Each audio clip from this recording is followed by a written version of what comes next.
Hi there and welcome back to another video. This is Jennifer McGuire.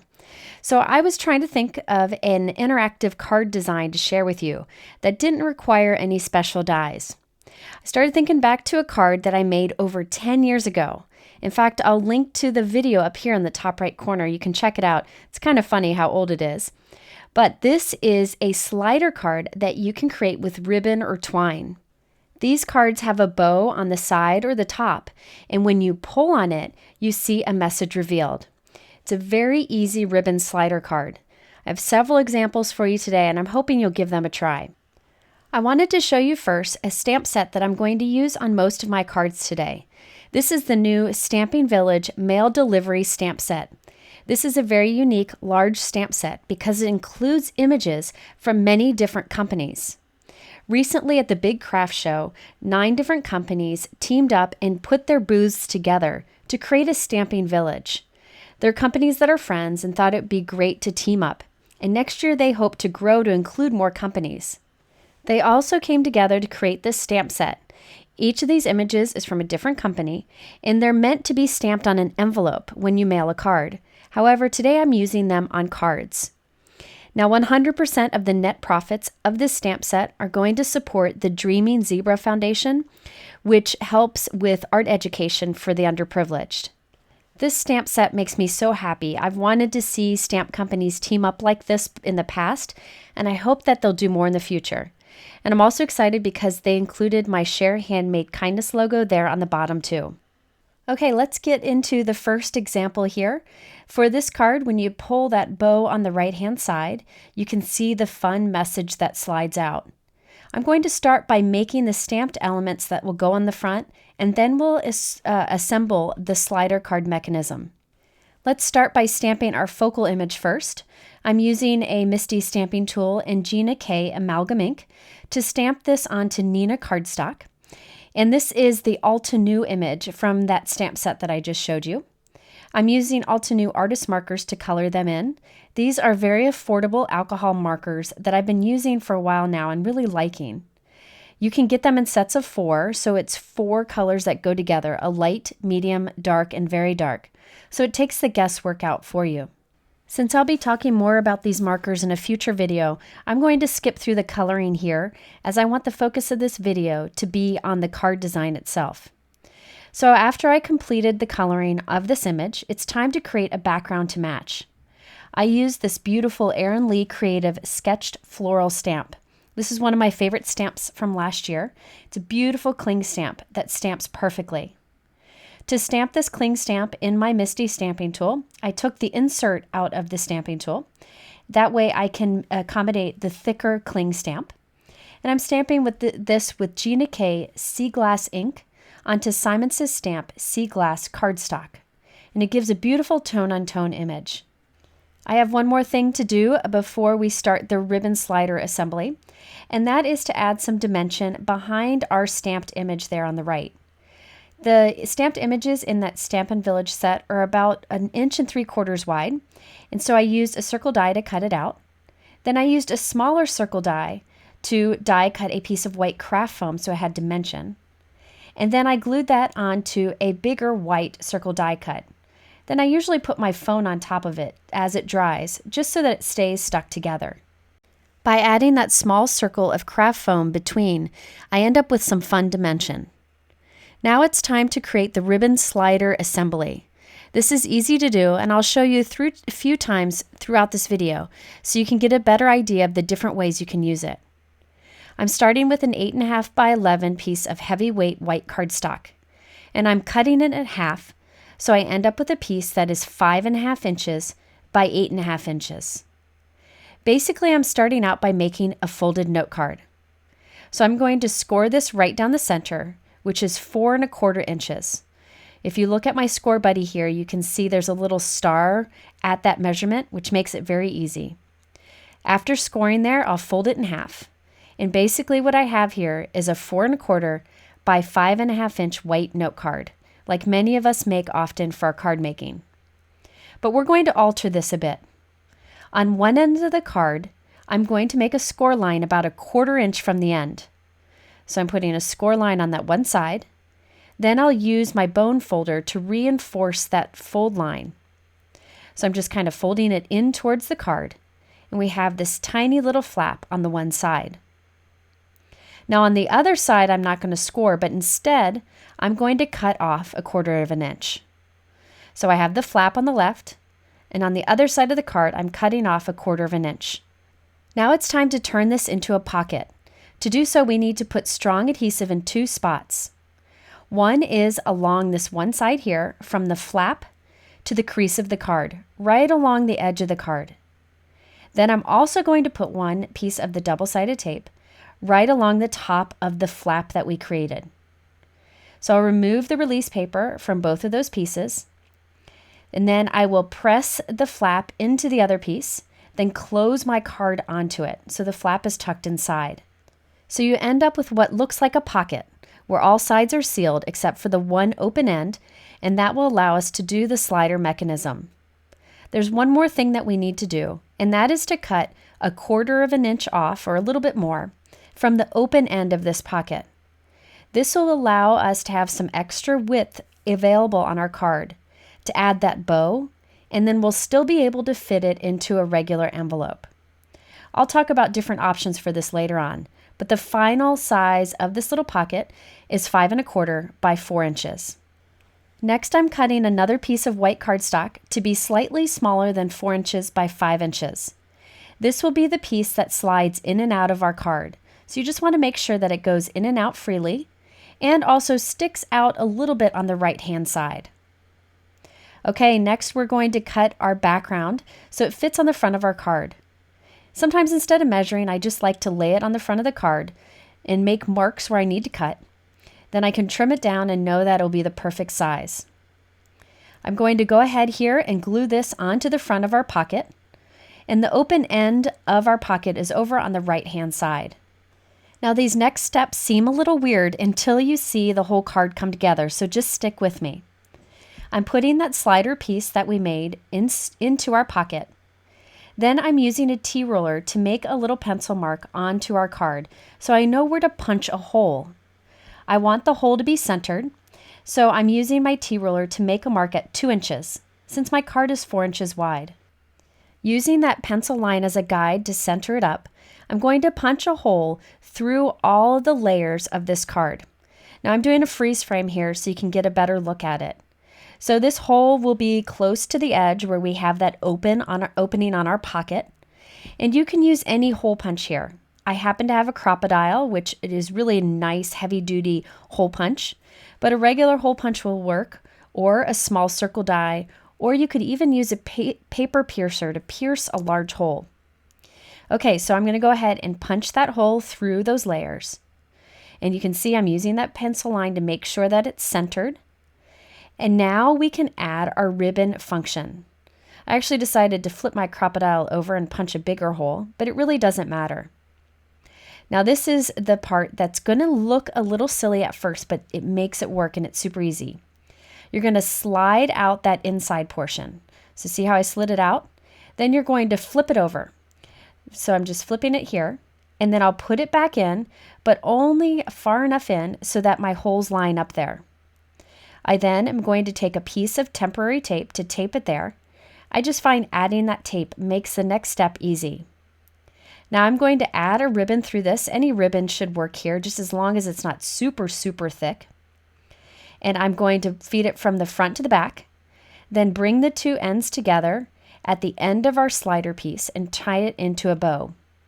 I'm going to use my tweezers to hold the knot in place as I tie the bow. I just find that makes it easier to make sure that the bow is right up against the edge of our slider piece. I'll show you that you can use twine for this or even wider ribbon later in this video. Once I'm done with my bow, I can remove that piece of purple tape, and you can see how easily this piece slides in and out. It's really a simple card to put together and can be done in many ways. Now I wanted to make it look like that ribbon wrapped around the entire card, so I'm going to completely fake it here. I'm taking another piece of that ribbon and taping one end up close to the hole that we punched. This will be hidden behind our stamped circle element. I will then tape the other end of this ribbon to the back of the card. I'll hide this end under a piece of white cardstock that will add to the back. So now I'm going to add on to the front of the card that circle stamped element. But this is important. You don't want to adhere over the ribbon on the right there that slides. So that's why I'm only putting tape above and below the ribbon. Then I can add my circle element. And that way that ribbon that's attached to the bow can freely move along with the slider element. On the back of the card, I cut a piece of white cardstock to be slightly smaller than our card. And I'm making sure to only put adhesive on the 3 sides. I don't want to put adhesive where we have the ribbon coming out of the punched hole because that needs to move freely. So I'll add that to the back, and then we can make sure that the slider function works. And there we have our finished card. There are many different ways you can use this design, and I'll show you a few others. But I love that when you pull on the bow, you can see the hidden message inside. If you wanted to, you could stamp pull here or add a little tag to the bow that says pull here, but I decided not to add that. I will link below to a Lawn Fawn stamp set that has a pull here sentiment that would be perfect for this. Okay, my next example shows how to make a custom slider card size and also how to put the slider function at the top of the card. In this case, I had a background die that was a set size, so I needed to make a slider card that was a little bit bigger. I used the Altenew Radial Hearts die. I love this die. I've used it before. I die cut it from gray cardstock and glued it onto a white cardstock piece. So I need to make a slider card that is slightly bigger than this, so white shows around the edge.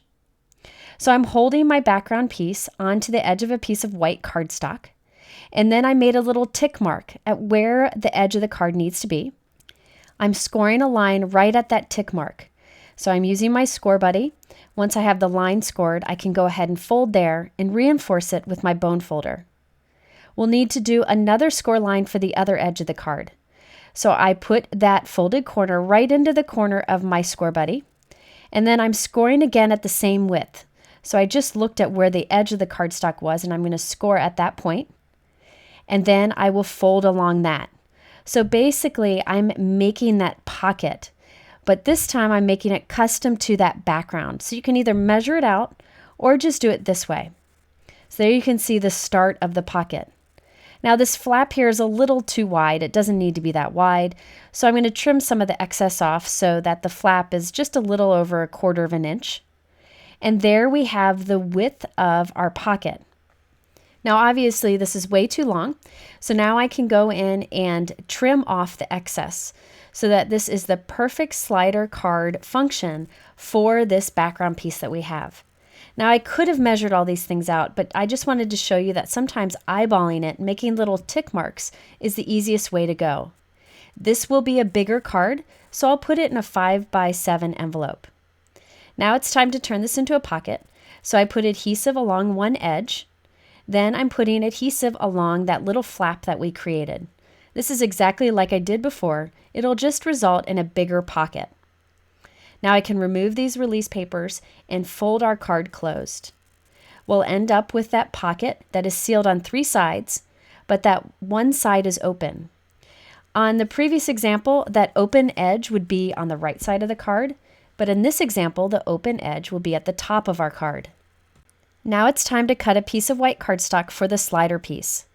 I cut the cardstock to be slightly narrower than our pocket itself, and I've put that piece into the pocket. Now I'm going to cut the excess off so that only about a 1/4 inch sticks out of the pocket. I could have measured that again, but I thought it was easier just to eyeball it. Next, I have my T-roller so that I can make a mark that is halfway across our card. We just basically want to make sure that our hole that we punch is center on the card. Okay, so once I have that mark, I'm going to punch a hole through all of those layers. Once I have my hole punch, I can take the slider piece out, flip it over, put it back into the pocket a little bit, just so those holes line up. Once I have the holes lined up, I can put a piece of temporary tape just to hold it in place so that I can easily add our string to it. Now I could have used ribbon, but this time I'm using some white twine. You could use baker's twine here or jute, even strings. Whatever you have on hand is worth trying. I got rid of most of my ribbons a long time ago, but I had a few on hand, so I just went through that stash and picked out what would work best for each card. Okay, after I've tied my bow here, I did decide to add a little bit of liquid adhesive behind that knot. I didn't want this to come undone, and I was afraid it would. Also, it helps it to hold onto the center end of that slider piece. Next, I can remove that temporary tape, and here you can see how the slider mechanism works great, even with the twine. This time I want to cover up that twine on the front of the card. So I have my background piece here, and I'm putting adhesive on the sides and along the bottom, but not along the top, because I don't want to hinder that twine from moving, but I just want to hide it, so there's no adhesive up there. So now when I tape this on, I'll still be able to slide that twine up and down. And I'll also do the same to the back. I only put adhesives along the bottom and the sides, so that when I add this to the back, I hide that twine mechanism, but I'm not gluing over it so that it can still move freely. Okay, now I have a little circle element that I created using Lawn Fawn's image from that Stampin' Village stamp set. And I glued that onto a piece of craft foam and then added it to the center of our card. So in this case, the mechanism pulls out of the top, and I hid the twine mechanism on the front and the back of the card by gluing elements over it, but not gluing over the mechanism itself. Because I used a large background die, I had to make my card itself a little bit bigger, but I'll just use a 5x7 envelope. Okay, let's do another example here. This one I again hide my ribbon mechanism, and I add lots of stamping to the front of the card. I feel like the more you see this card made, the easier it will be for you to try yourself.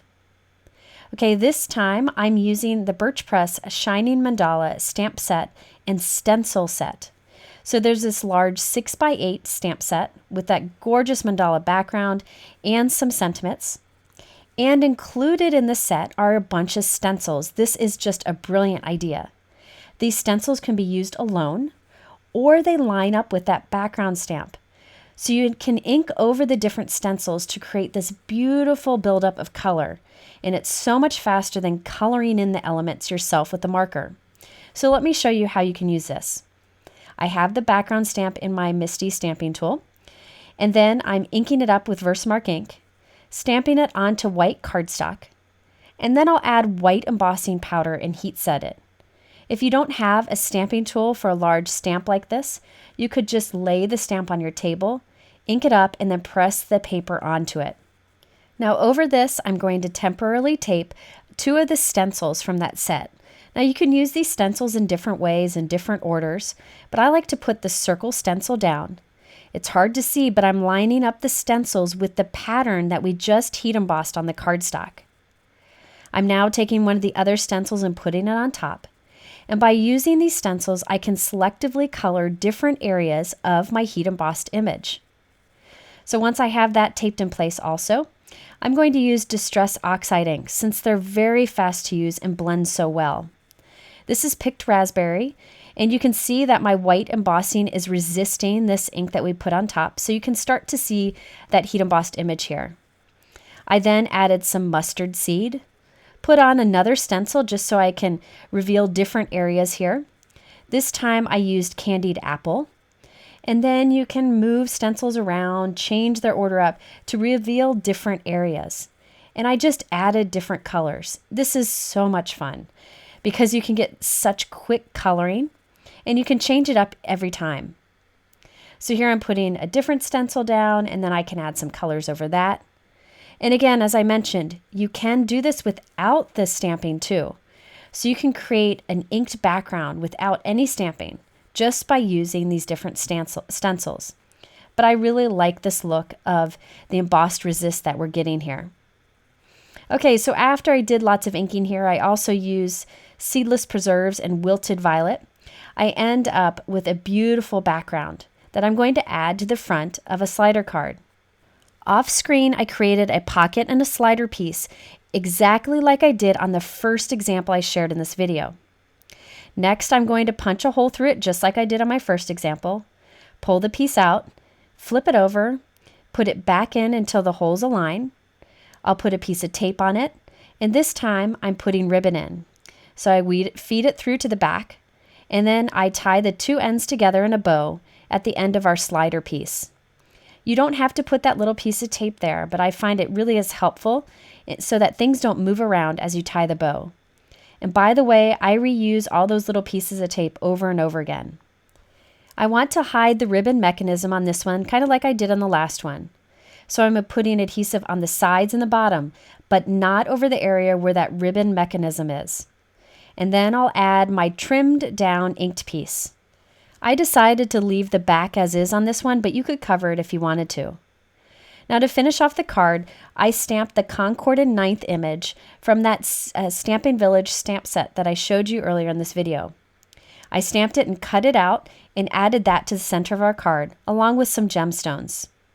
Here you can see how easily that ribbon slider card works, and how you can add anything you want to the front of the card, just as long as you don't tape over the ribbon mechanism, so that you can easily slide it in and out. Okay, I've got another example for you here. This time I have a few tips for you along with how to kind of make the twine or the string or the ribbon you use part of the card design by adding a little white cardstock strip behind it.